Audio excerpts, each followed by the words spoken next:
Good morning, everyone.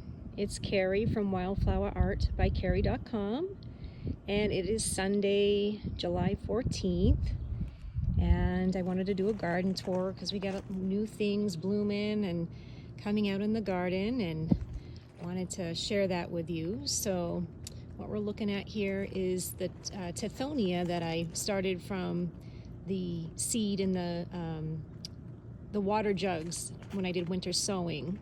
And there's some Maximilian sunflowers. And this Tithonia, this is the first year I'm growing this plant, and I'll tell you, I absolutely love it. It is very heat tolerant, and these blooms are like really big. I mean, you see the size of my hand, you can see how big they are. And they're just beautiful. And this plant is like, a good 3, almost 4 feet tall. So I will definitely be growing this one, more of this in my garden for years to come, because it's just absolutely beautiful, and the pollinators love it as well. So, but let's take a walk around, and the garden is just in its glory right now, with all kinds of color, with the coreopsis and the Russian sage, and my sunflowers are out. Morning glories are blooming. It's just been, the past couple of weeks have been really nice. Everything's just coming out. The hollyhocks went away. I cut those down a week or two ago. But like I said, when one plant goes, another one starts, you know, so I constantly have color, and that's the way you get to know your plants and what comes in and what goes, so that you constantly have some type of blooming going on, and having that bloom show continue through the summer, and right through fall and frost. So we got some Vincas here, and then we got some Zinnias and some stalk flower in these little containers here. And my Johnny jump ups, they're hanging in there. I'm gonna have to cut them back soon because they're starting to go by, but they will flush out again this fall if I leave the plant and just kind of cut back the dead stuff. So anyway, but everything is looking beautiful and just coming in. And there's my sunflower tower. I posted a video on this the other day. I come out at 6 o'clock in the morning. I've been watering twice a day because it's been really hot, and getting the morning sun shining on these.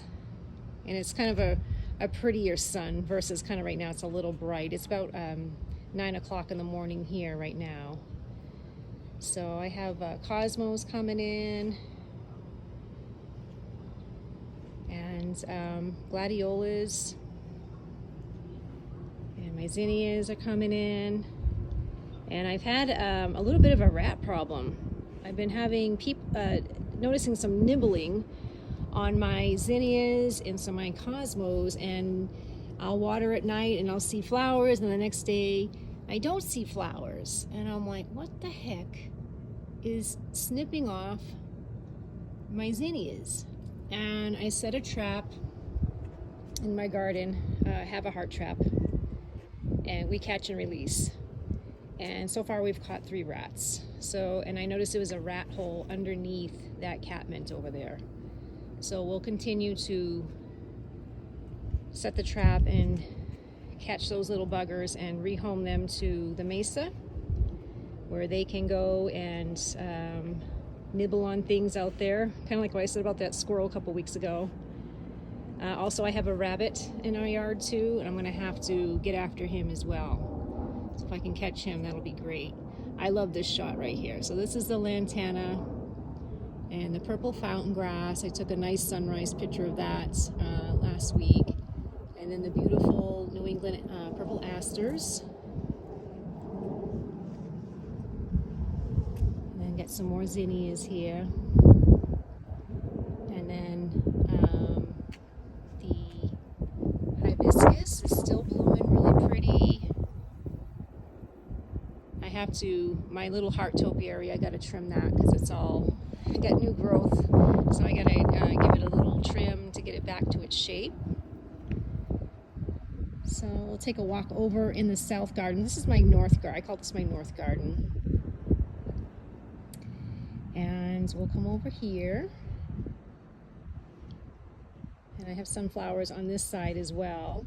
I've been picking a lot of zucchini from the Vego garden and battling the squash bugs that are getting in. I'm getting them out and checking for eggs every day.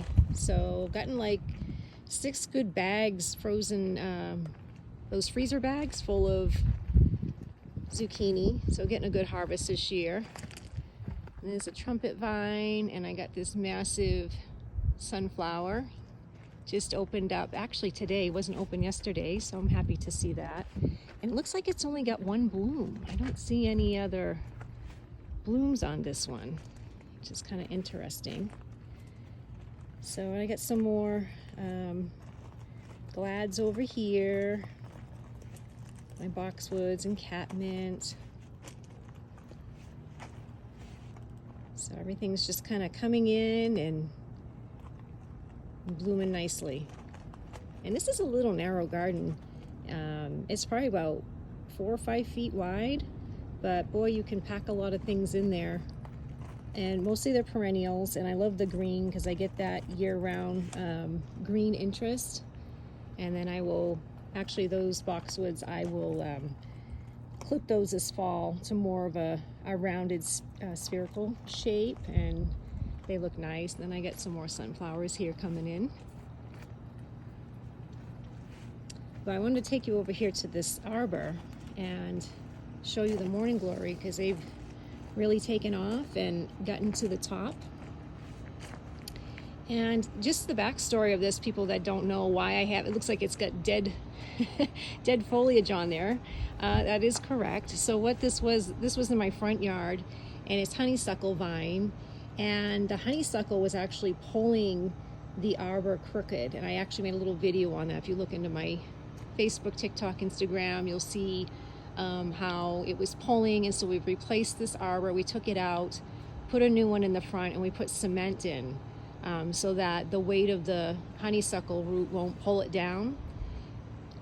And this one we brought out back here, and I just love the vines on it, the way they were just intertwined, the years of the vines growing on this, because I think this plant was about 6-7 years old when I cut it back and took the arbor out. And I said, you know, I'm going to leave the vines on there because I think it just gives it some neat interest. And, you know, little birdies like landing on it and stuff. I mean, it's not too pretty in the summer, but I said, well, you know what, I'll put some morning glories on the side of it, and we'll see if they climb up. And sure enough, they're doing really good at making it pretty. So that's why it looks like it's dead. It is dead, but I left it because I just love the honeysuckle vines that are wrapped around it and just giving that neat, whimsical type of magical secret garden feeling, you know? So, but I will do this every year and put morning glories on there and decorate it up for the summer. And then, you know, in the winter, you have the winter interest, you know, it kind of blends in with everything else that is brown and in dormancy. So, but I think it's really pretty and just like it. So that's the backstory of that. People wondering why it looks dead. And that's why. So the wisteria is doing good. Happy with its trim. I gave its little trim. I gotta cut some of those tendrils that are coming out, but it's filling back in again and looking really good, and got that extra weight off of it. So that's doing good, and it's nice and happy. So, and the doves, they come sit on these branches during the day when it's hot, so they look for the shade. And then the Vego garden, I have everything going on in there: tomatoes, peppers, basil, cucumbers, carrots, lettuce, kale, broccoli, zucchini. So, and I keep it netted because I'll tell you what, moths try to get in there and all the bugs. So, and it helps because I don't spray pesticides. I do organic gardening. So I know where all my veggies are coming from, and I know that they're healthy. And then down here, this is the first year I planted statice. My mother used to grow this, and she used to use it in her dried flower arrangements. I remember picking it as a kid, and I said, you know, I'm going to try growing some this year, just have it in my garden and pick it this fall. And I got some whites and purples and yellows coming in. And then my little crepe myrtle, it's hanging in there, doing well amongst the sunflowers. And there's another Tithonia plant, and that one, those blooms have kind of gone by. Those were blooming earlier. And I still have some hollyhocks hanging in there as well.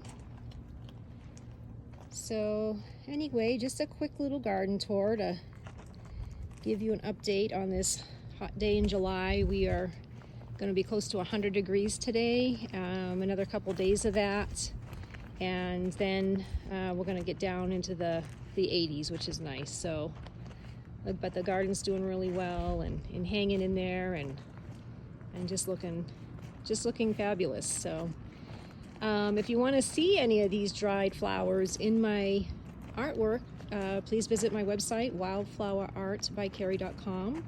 And I do have shadow boxes and framed artwork for sale that I picked and harvested and dried my own blooms and use those. I also put them in pendants and in resin. And I'm going to be starting some slate artwork. I've been so busy with other things that, and I work a full-time job as well, so I want to start painting some new slate pieces and getting those on my website and stuff. But anyway, just wanted to say hello and good morning, and you all have a wonderful Sunday, and we'll talk soon. Take care now. Bye-bye.